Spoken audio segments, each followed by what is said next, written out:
Kau nak belagak suci lah sekarang. Ha? Aku tak rogol dia. Dia yang rela masuk dalam bilik ni sendirilah. Aku sikit pun tak paksa. Dia yang tergedik-gedik suruh aku check in lah apalah. Asma, kau ceritalah apa yang sebenar. Nama dia Aslin. Ada aku paksa kau ke tak semalam? Tak, Mak. Tapi dia paksa Aslin sampai mabuk. Lepas tu dia taruh pil apa terhadap Aslin. Aslin tak tahu. Kau penipu lah. Lepaslah. Lepas aku lah. Wajar kau. Apa bukti kau nak menipu macam ni, ha?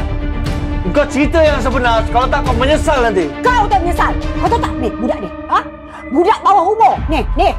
Kau tengok ni. Ni ada bukti dia. Ini lagi seminggu dia nak masuk 18 tahun. Kau rasa?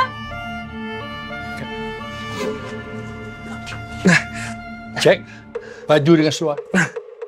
Apa benda lah? Mana ada apa-apa? Ni apa ni? Bukan. Ini bukan aku punya lah. Bukan aku punya. Kau ingat anak buahku ni apa? Sekarang ni kau siap, aku tunggu kau dekat bawah kafe. Dah, Jom.